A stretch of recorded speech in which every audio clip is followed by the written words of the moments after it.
Welcome to this skills DVD, designed to help coaches and players develop the key skills of hurling using a fun and positive approach. Hurling is believed to be the world's oldest field game and is also one of the most spectacular. Pulled on up. What a finish by Henry Shefflin. Absolutely scintillating. It can be traced back to Celtic times and features in Irish folklore to illustrate the deeds of many heroic and mystical figures. Fabulous catch by Shawnee McMahon. Hurling is unique because of its very wide range of skills. After him there was Ollie Baker, DJ steadying himself, turning it in beautifully and putting it over the bar. And Many of the vast range of skills that are required to successfully participate in games are presented on this DVD. The skills are divided into 5 types. Skills to gain possession, skills to maintain possession, skills to release possession, skills to contest possession, and a mix of other skills that we have called extra skills. Players should practice all skills until they become masters of the game. You will really enjoy playing when you are fit and you know you can perform all the skills well. Here are some words of advice from a top player. Breaks inside towards Owen Kelly. Hurling gives me the opportunity to challenge myself to be the best I can be. It's not all about winning, but about developing the skills, developing my character and reaching my full potential. Trying to skip away from the challenge of Brian Murphy. Over his shoulder. That's a beauty! With practice, hurling can give you that chance too. Quality coaching is one of the key requirements for players to develop the skills and get maximum enjoyment from playing Gaelic games. To support quality coaching, the GAA have devised the O2 coaching model. What are the origins of the term O2? The term O2 has its origins within the fact that the drive to achieve total playing performance is fueled from within. What is the O2 model? The framework used to prepare training programs which enables players to deliver on their true potential. On what basis does it work? It operates on the principle that players will achieve their true potential when they undertake training programs based on the integrated development of the 3 T's and the 3 P's. What are the 3 T's and 3 P's? T1, technical proficiency. Know-how, the ability to perform the basic techniques accurately, consistently and at match tempo. T2, tactical prowess, know what and when, the ability to weigh up match situations and decide on what option to take and when to take it. T3, team play, tactical ploys, know who and when, the ability to anticipate movements and synchronize who should go where during play or set-piece situations. P1, physical fitness, the ability to perform the basic techniques, engage in physical contests, and respond to signs, sounds, and signals experienced during the game. P2, playing facts, the ability to identify playing strengths and areas where improvements are required, and to accept why changes in training, tactics, team lineout, etc. may be required.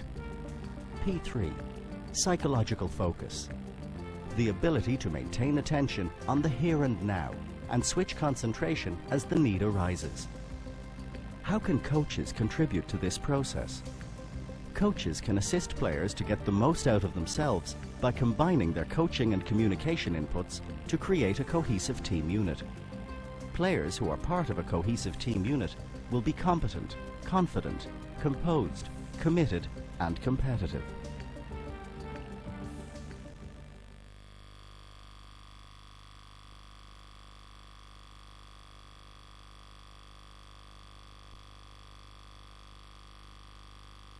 Players naturally develop these elements of play gradually. As they are introduced to and practice the skills, players will develop at a rate particular to themselves and gradually extend their abilities. To help coaches organise activities appropriate to the abilities of their players, A skill development model has been designed which outlines a progressive series of exercises, drills and activities to develop technical proficiency, tactical prowess and team play in an ordered and structured manner. The model outlines 6 main categories of activity that focus on specific areas of development. Here we look at each of the activity categories and how they are used to develop the various types of skill. The ABC and Have a Ball nursery programs. The ABC and Have a Ball nursery programs focus on developing the basic physical skills of movement. These skills include fundamental movement skills such as agility, balance, coordination, running and jumping, and the basic motor skills involved in throwing, catching and passing, and striking. These skills are essential both to develop effective motor skills and form some of the fundamental components of most skills used in sports and physical activity. The level of competency with which players can perform these skills is referred to as their level of physical literacy. Fundamental movement and basic motor skills should be developed in the early years of physical development to form the basis for all further movement and motor development. However, they should be practiced throughout the career development of a player and are typically utilised as elements of warm-up activities for developing and elite players. Before looking at the remaining categories, let's look at the skill of holding the hurley. When demonstrating any skill, it's important that all players can see clearly and are all positioned so that you can control and have control over them. As the proper grip is the basis of all the skills, it's essential to get it right. The stronger or dominant hand grips the hurley at the top of the handle, as if shaking hands, with the thumbs touching the index finger. The dominant hand must hold the hurley firmly, but with a flexible wrist to control the movement of the hurley. This is the ready position. The non-dominant hand holds the hurley loosely, well down the handle with the arms outside the body. The non-dominant hand is free to move up the handle to lock with the dominant hand. This is the lock position. These points should be reinforced during practices. This exercise will help the coach see if a player is using an unsuitable hurley, one that's too long or too heavy. These players should be able to control the hurley with reasonable ease with one hand. The player begins to use the hurley naturally and smoothly as an extension of his arms. These routines develop good wrist work and ball control. Wall ball.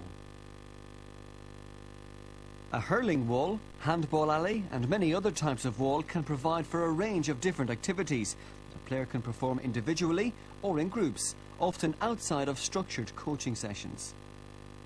These activities develop technical proficiency by maximising the amount of ball contacts in a training period. And as the only equipment or facilities required are a ball and wall, they can be practiced in many places and at almost any time. Wall ball activities cater for all types of striking skills, hand passing and catching. Developing ability on the left and right sides is a key focus of these activities.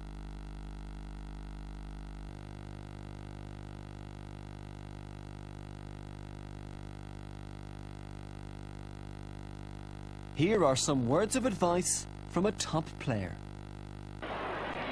Cian sin blochad a síos, Joe Canning, agus tá cool fáte, Canning goáine. It's easy to practice hurling. You should have your own hurley and ball and always keep them near at hand. Join up with a friend or find a suitable wall to practice your skills. Technical drills. Technical drills are the methods used to focus on developing the underlying techniques of the game. There are 3 types of drill: basic, intermediate and advanced, which require the players to practice the techniques in progressively more challenging situations. Basic drills are used to introduce new techniques or skills to players. The drill is performed with the players stationary or moving at walking or jogging pace, with the emphasis on the ball doing the work. Here we see players practicing the chest catch. Working in pairs is a useful way to practice skills. Each player in turn plays the ball to their partner, concentrating on getting the technique right. To keep the difficulty of the drill to a minimum, each player in turn lobs the ball for their partner to catch using an underhand throw. When practicing skills to maintain possession, like the dribble, basic drills focus on getting the technique right, with controlled movement, before introducing obstacles or increasing the pace. The one-handed dribble develops a firm grip. Using two hands on the hurley gives more control for dribbling on the ground, a very effective skill in a match situation. Ground hurling is a traditional feature of the game, and it can be highly effective when done properly. It is widely used by juveniles, and this skill should be given special attention. Starting from the ready position, the player uses the full swing to strike the ball. In this general practice, ground striking from the left and the right is included. Striking from the left or weaker side is a difficult skill, and the coach should make sure that enough time is allocated to it. Many drills work on both releasing possession and gaining possession skills. In this practice, the two skills of striking and stopping the ball are developed. The tackle is made to legally stop your opponent playing the ball. You must also aim to get the ball yourself after the tackle. The coach should always rectify faults using positive reinforcement. Remember, when giving feedback, it is always best to begin by highlighting the positive aspects of what the player is doing. Then, using constructive feedback, help them to identify what it is they are doing wrong and how to correct it. The secret of a good tackle is the ability to judge the time of your opponent's stroke so that you can block his hurley before he hits the ball. The shoulder tackle is a fair charge on an opponent in the act of playing the ball. It must be side to side with at least 1 foot on the ground. When used with the clash, keep your eyes on the ball and use a fast two-handed wristy pull. Stress how important it is to get in close shoulder to shoulder, hip to hip, and to keep the eyes on the ball. Tackling demands courage. The technique should be practiced in a very controlled manner to build the confidence of the players. Ensure that the players are matched equally and that each takes due care when performing the technique. Intermediate drills introduce movement and require the players to have a good grasp of the underlying technique to complete the drill. To organise an intermediate drill, the players must be required to move at some point during the drill, either to attack the ball to contest or gain possession, to move while maintaining possession, or to pass the ball from a moving position. The emphasis is on both the ball and the players doing the work. There are two ways of lifting or rising the ball. The roll lift, which is the safer way, and the jab lift, used mainly on the run without stopping. Here is an example of an intermediate drill for the jab lift. The ball is rolled away from the player, who must chase and jab lift it into the hand. Note the key is to bend low and place the hurley almost parallel to the ground to lift the ball. This intermediate drill to practice the overhead catch requires the players to catch the ball as they move from cone to cone. Note the catching hand goes high over the head and the ball is caught with the fingers. The hurley is held in front or behind the ball to protect the catching hand. This is an intermediate drill to practice the solo technique. Each player in turn solos out to the next cone, hand passing the ball to the next player from 2 to 3 meters away. Players should initially practice with 2 hands on the hurley before working towards 1 hand as they become more proficient. It may benefit the player to control the hurley using a shortened grip when they start learning the technique. It is particularly important that young players are taught when to solo run and not to overuse the skill.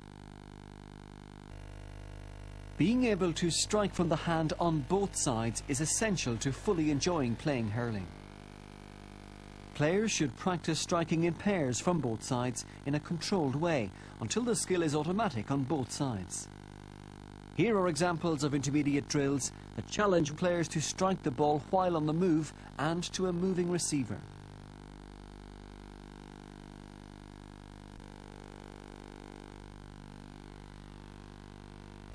When players are proficient of the basic tackling techniques and are able to protect themselves in a stationary position, drills can be progressed to introduce movement in a gradual and progressive manner. Here, the tackling player blocks the striking player as they attempt to pass the ball. Note the hurley remains high to protect the player as they block. Here we see some top players completing an intermediate drill. In hurling, speed of skill is a key factor, and intermediate drills are used to focus on improving the speed of striking and other skills.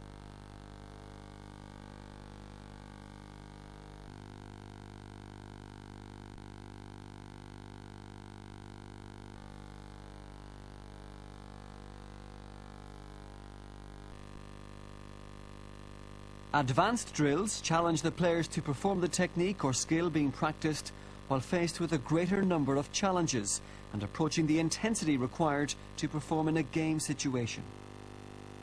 The key point of an advanced drill is to increase the pressure gradually on the players by speeding the drill up progressively towards match tempo and by reducing the space and time the players have to perform the skill. Reaction responses, multiple techniques or physical contact may be introduced, but the drill should remain a defined pattern of movement. Introducing opposition is a sure way to make a drill advanced. In this drill, two feeders play the ball to each of the middle players to control in turn. The other player provides token opposition, increasing the pressure on the first player. The level of opposition can be gradually increased to a full contest. To advance practice for the solo run, these players are required to maintain control of the ball while soloing through a common area with other players. You should look up regularly as you solo to see where the other players are. When you get through the middle, hand pass off the hurley for the next player opposite.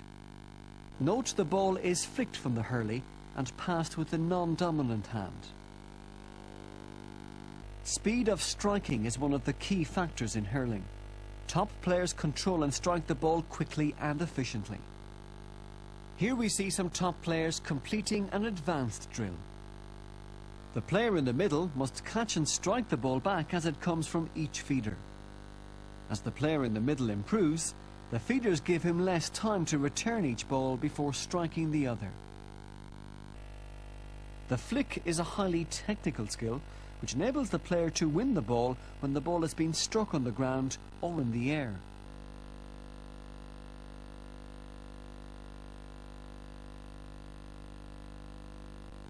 In this advanced drill, the coach plays the ball at random from behind two players. The players react to the throw and chase the ball. The lead player attempts to strike the ball, while the following player attempts to flick the ball away. Early in their development, players will be concerned simply with tackling the ball. Gradually, they should learn the art of winning the ball as soon as it is free. Now let's see how some county players perform these playing skills.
game is now in full flow. The players are dashing up and down the field. The ripple that began in May is now a raging tornado, with cheers and boos rising to heaven every single second. The crucial moment of the game is at hand. Stand by for the clinching score of the championship. Shohuibe, cool the town.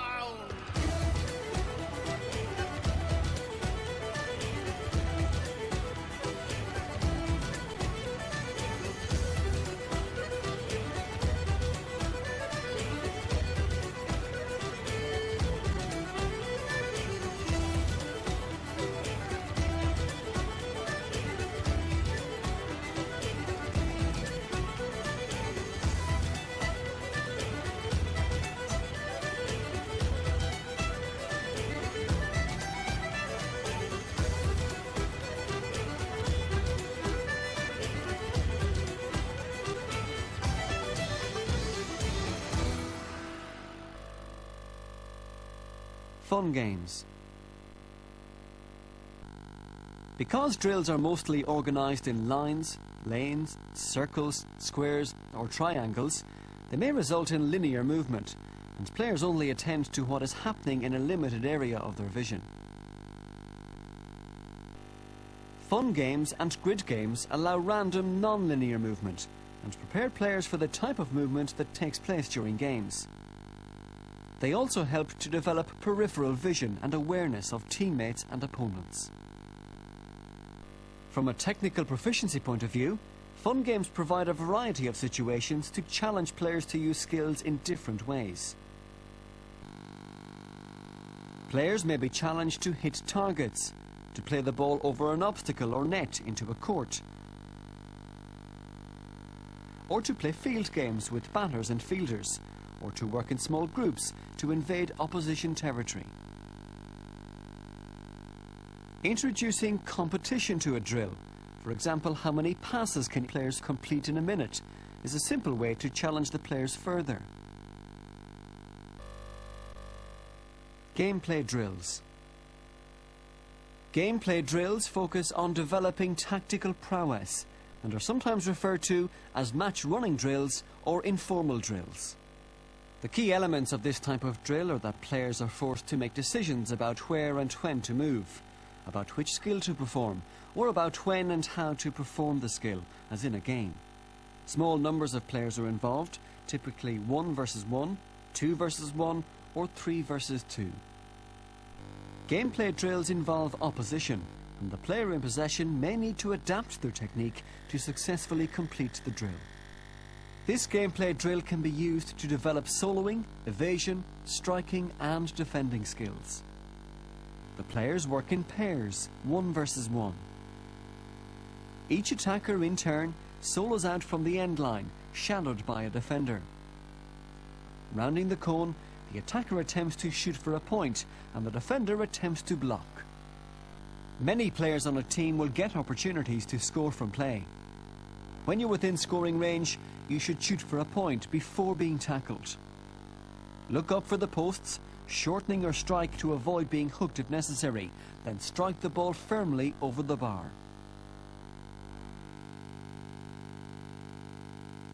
Another gameplay drill focuses on the overhead strike and batting. The players contest a dropping ball, the forward attempting to strike for a point, while the defender attempts to bat the ball clear. Positioning under the ball and in relation to the opponent and the goal are all being developed here. Gameplay drills are the essential link between developing the underlying techniques and preparing to play in full game situations. Games. All coaching activities should end with a short and vigorous modified or small-sided game, with the express purpose of focusing on the various skills practiced during the session. Modified games apply the learned skills to team situations. Players must make decisions on where and when to move to combine as an effective unit as in a real game. These game situations encourage awareness of time and space, but also help develop specific characteristics of team play, like positioning, support play and communication. They also allow the opportunity to invade opposition territory to attack their goal. This modified game focuses on support play and communication using the skills of soloing and hand passing. This small-sided game provides opportunities to develop attacking and defensive skills and a sense of position. Think of scoring when you are within range. Create space by playing the ball low and hard to the advantage of the forward players. When the opposition has the ball, every player should think of themselves as a defender.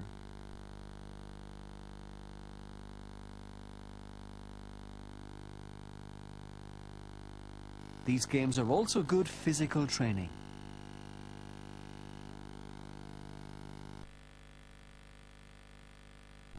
Would he possibly think about a goal at this stage? He's having a go and he's crashed it in! Every team should have several players who are competent and confident free takers. And it looks like Kilkenny will be on a roll. Goal and 2 points. In this free, the roll lift is used. Notice how the player bends, gets the ball up to shoulder height. Moving to the lock position, he hits at knee height to make maximum impact and follows through. When using the jab lift, he lifts the ball forward and sidesteps after it.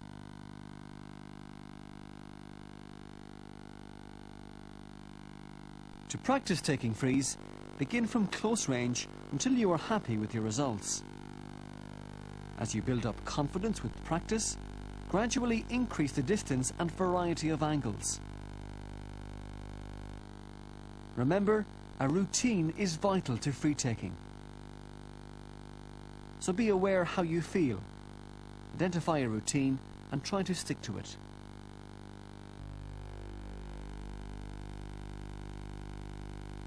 Joe Canning. John Shane Boyce, the haul in there, fad. For the sideline, stride into the ball, bend the knees and back. The angled hurley lofts the ball. To practice this technique, take a series of sideline cuts from different positions along the sideline. As you move nearer the end line, aim to score. If the angle becomes too difficult, aim to play the ball back into the scoring area. Time is saved by lining up on both sides of the goal to practice. A competition is a good idea for these skills, with each player striving to outdo the others. Goalkeeping in hurling requires great skill. Blocking or stopping the ball is the primary function of the goalkeeper. It requires great reflexes, agility and bravery. What a sequence, what a save again! Back towards again, and it's a goal eventually! The goalkeeper should practice shot stopping from various angles and distances. Catch the ball if at all possible. Otherwise, deflect the ball well away from the goal and any on-running forwards, or control it into the hand with as few touches as possible. What a fantastic save by Damien Fitzhenry.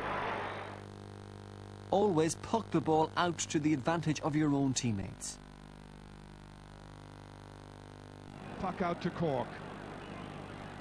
Under 10 minutes to go to half-time.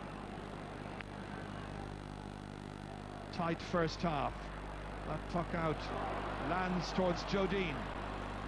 Looking around for a support player. It's Jerry O'Connor coming through to try and tie it up at 6 apiece. To help coaches organise activities appropriate to the abilities of their players, the model outlines 6 main categories of activity that focus on specific areas of development. Each successive category is a progression on the previous category, but there are activities in each category that are suitable to all levels of players. However, young and developing players should be exposed more readily to the earlier categories of activity, while experienced and developed players, having mastered the underlying techniques, should be exposed to a greater degree to the latter categories. Variety should be introduced into practice sessions. Good planning and coaching aids such as bollards, flags and training bibs can be helpful. Having the cones and activities laid out is important, so that as soon as one activity ends, you can move straight on to the next. If you have time, write down the session plan, so that it is possible to refer to it at all times during the session without the session breaking down. For enjoyment and safety, it is vital that you wear the proper gear when playing hurling. Always wear a helmet with full facial protection. Ensure it is the right size and properly secured. Remember, when playing hurling, always wear a helmet.